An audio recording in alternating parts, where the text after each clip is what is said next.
Starting, right, we talk about scaling. This one we covered, okay? You determine how much of starting reagent you need. You scale, then the measurement apparatus, you go and think about what you need to use. Let's cover the organic synthesis part. For the heating, right? Okay, how do you heat up your organic reagents? Right, there's a few options. Do you use a heating mantle? Now this is a curved heating mantle. Okay, so you can set, you turn the knob to set the how hot you want it to be. There's a flat one, is called a heating plate. And then there's a water bath kind, right, with your temperature sensing probe. Okay, now, do you need it to be thermostatically controlled? Yes, right? Because you need to maintain at a temperature not above 60. Now for your apparatus, right, this is something new. Please take note of this. Now this is, take note, please go and write in your worksheet, right? For organic synthesis, we use a round bottom flask. Okay? Unlike your other apparatus that you learned off before in the planning, usually you use things like beaker, you use things like conical flask, right? Right, you use things like volumetric flask for your dilution. But this one is specific. Usually we use round bottom flask for organic synthesis. Okay, now why is it round bottom? Okay, the reason why it's round bottom is because when you heat it, right, the heating needs to be evenly heated throughout. Okay, it needs to be evenly heated throughout. So you need to feed the round bottom flask to your heating element.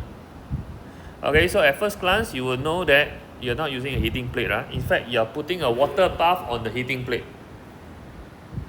Okay, and this heating plate, right, must have the temperature sensing probe, the thermostatic control function. Right, so either you put this onto here or you put this onto here. No wrong answer, okay? Both will work.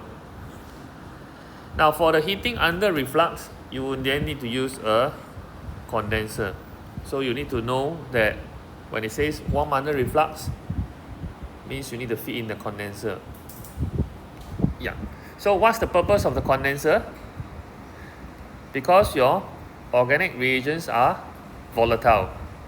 As you warm it, they will evaporate away. So to prevent loss of reactant, you need to put the condenser in so that when the reactant try to escape, they will be condensed back into the flask. Okay? So when you combine them, okay, how will it look like? Okay, firstly, you're going to put the reagents into your round bottom flask first. Okay, so you got 3, right? Your 2-hydroxybenzoic acid, which is a solid. Your ethanoic anhydride, which is going to be a liquid. And you're going to add a few drops of corn sulfuric acid. Okay, then you're going to feed the condenser over the RBF, right? Connect it to your water source, water in from the bottom, water out from the top. Right, then you're going to place this into your so-called thermostatically controlled water bath, okay? Now, I just want to take note, there's a small thing here.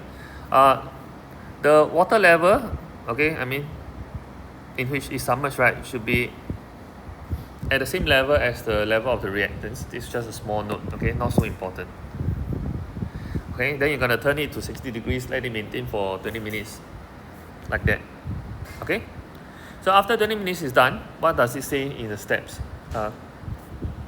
Says it's allowed to cool, right? Okay, and then you pour into that one, you just follow. Okay, next I'm going to cover separation technique. Okay, separation technique.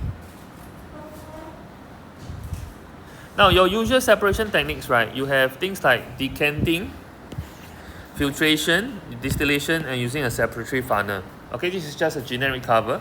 Decant and filter is for separating solid from liquid. Decant is just you tilt the flask, right? Then you pour out the liquid, then you let the solid that has settled at the bottom stay in the container.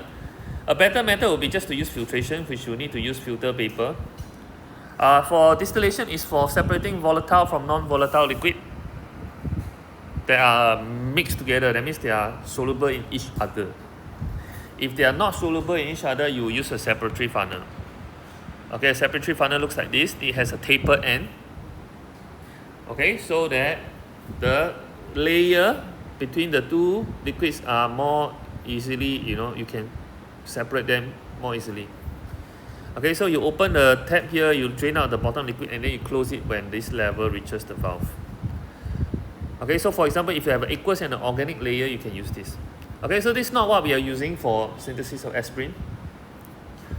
Okay, now in order for you to do filtration, you will need to make sure that you have a solid, right? So you need to do precipitation for organic synthesis. Okay, one of the things that you want to take note of is that for other kind of organic synthesis, actually even aspirin included, we say that if you have something like an anion, it remains dissolved in water because of ion dipole interaction. Okay, so in order to force the product, force precipitate out, it has to be in acidic condition. Okay, then hydrogen bonding is weaker than your ion dipole, it will precipitate out. Okay, so your aspirin is already synthesized under acidic conditions. Okay, this is just a prelude. Okay, so the question already tell you you have precipitated it out. The next part is what you all don't know. Okay, so it's all new content. You have to zoom into this new part. For filtration, obviously for A-levels, this question, you can do your normal filtration, which is just to put a filter paper on top of your conical flask, in your filter funnel on top of your conical flask.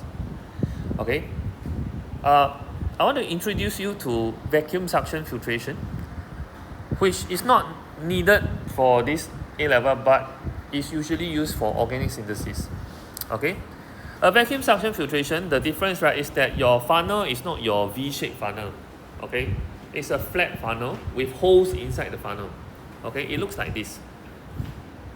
Okay, so this funnel, right, is round but it's flat bottom, and at the bottom part there are holes in the bottom where you just put your filter paper on top. You don't even need to fold the filter paper. Okay, and then you rest it on this thing called the Bushnell flask, right? So the funnel is called a Bushnell funnel, the flask is called a Bushnell flask. What's the difference between the Bushnell flask and the normal flask? Is that it has one more outlet at the neck. Okay, this outlet, okay, is connected to a vacuum pump. Okay, so connected to vacuum pump, so it will suck the air out. Okay, so in order to create a tight seal, you will need to use a rubber fitting here. Okay, see this rubber fitting here? Okay, to connect the funnel and the flask. Now, what's the difference between your normal filtration and vacuum suction filtration? No difference except that the vacuum suction is faster. Okay, so sometimes, right, when you have a precipitate, you pour into your filter paper, right? The precipitate is going to clog the pores of the filter paper.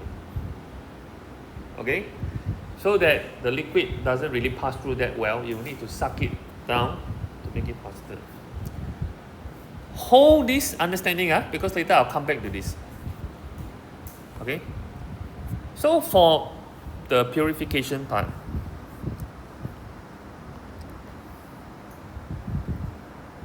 before you even go into the purification, you can do an initial washing. That means after you let it filter down, you have your precipitate left inside your filter paper. No matter what method you use, you can do an initial washing. That means you can wash with something. For example, water, right? You can wash with something. But what is this something that you are washing with? You need to consider the solubility of the product in the solvent that you're trying to use to wash it. Okay? Stay with me. I know this is quite a lot of information. Currently, your product is mixed in a mixture of leftover reactants.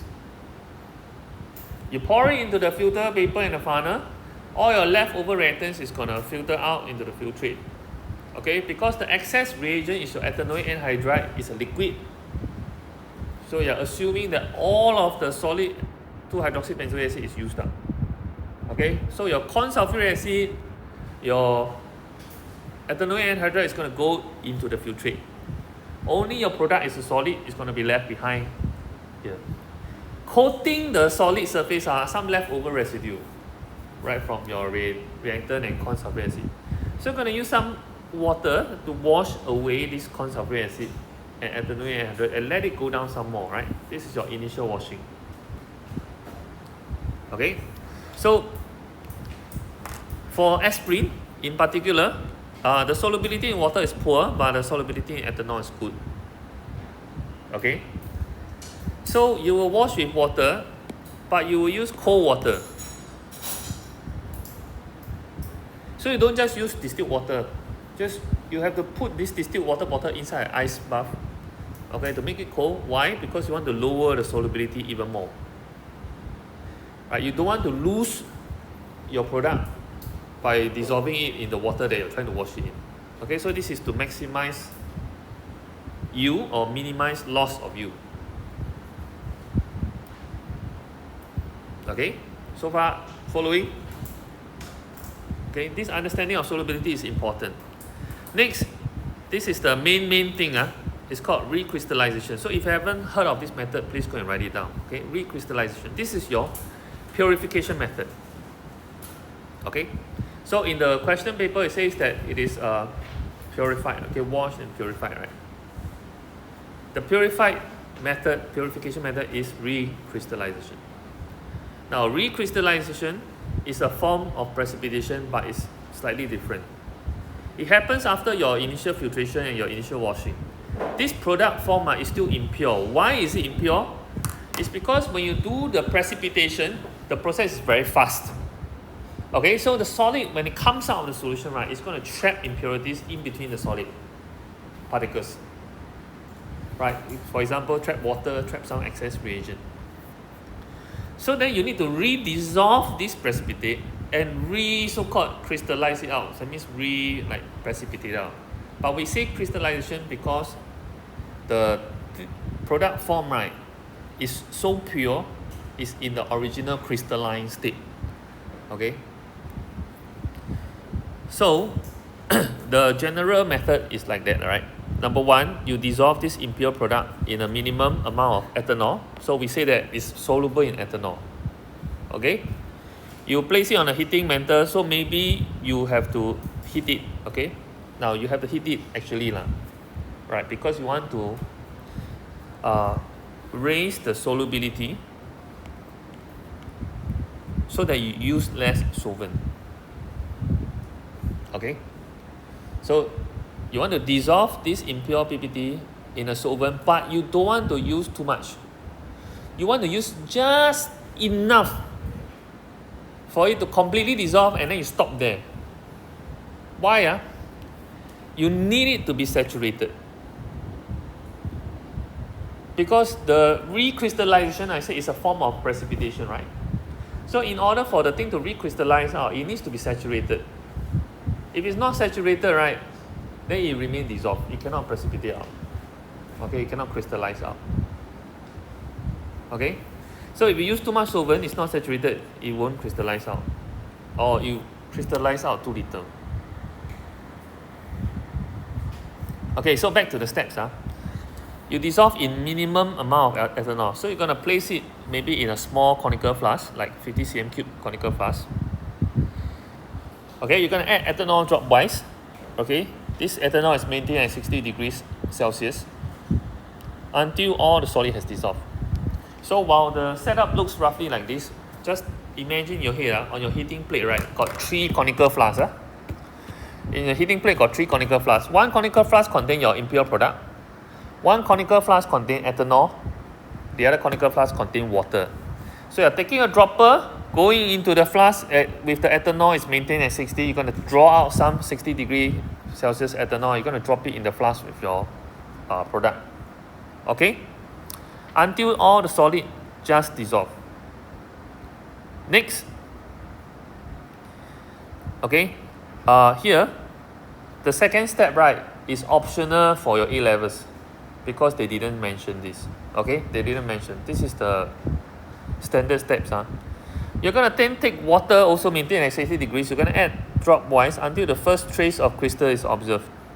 Usually this is about 1 or 2 drops. If your solution is fully saturated, is going to be within the first drop or second drop. Now, why the first trace of crystal observed means it's just nice your QSP equals your KSP. Okay? Then you're going to take this mixture out and then you're going to let it cool to room temperature slowly. Keyword is slowly.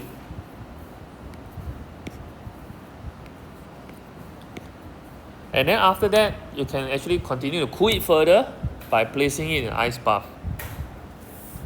Now, let me explain the why, okay? Firstly, you maintain at 60 degrees because ethanol boils at 78. So you don't want it to evaporate too quickly and you don't want the bubbling to affect the dissolving process. Second step, right, adding water lowers the solubility of aspirin. Because just now we mentioned, right, aspirin solubility in water is poor. Okay? So when you add water to the ethanol mixture, the solubility of aspirin in this water ethanol mixture is now reduced. Okay? So until you see the first trace of crystal come out, that is your nucleation site. You're going to stop adding water, you're going to take this out to cool. Now as it cools, right, when the temperature drops, the solubility of aspirin in the solvent will drop. So while cooling, you will see more crystal forming and forming. But how do they form? Is they form on top of your first nucleated crystals. So your crystal is going to grow bigger and bigger and bigger. Okay? Now, if you remember and recall your chem bonding information, right? For crystals, they have a lattice. It's a regular repeated arrangement, right? So when they come and form slowly, they can form this regular repeated arrangement. They're going to squeeze out all the water and all the impurities and ethanol. Then your crystal is going to be pure. Okay? Okay, next. Yeah, so step 2 is optional. If you don't add water, you add the ethanol until it just dissolves, you take it out, it can also still crystallize when it cools. Okay? This is your purification step. So take note, this recrystallization. Now afterwards, you're going to have your crystal inside your ethanol water mixture, right, or ethanol. You're going to weigh the filter paper first before you filter again. This can be your normal filtration or your suction filtration. Then you're going to take your filter paper out and dry by placing it under an IR lamp until completely dry. Then now you're going to weigh the product on the filter paper with the filter paper. Then you minus off the mass of the empty filter paper to get the mass of the product. Okay, then you can calculate your percentage yield. Okay, which is your actual mass over the theoretical mass, which you're expecting to be 6 grams. Okay, so I will send you this as a PDF and you can refer to it while you write your plan. Bring your experiment back on next Monday for me to go through. Okay, thank you.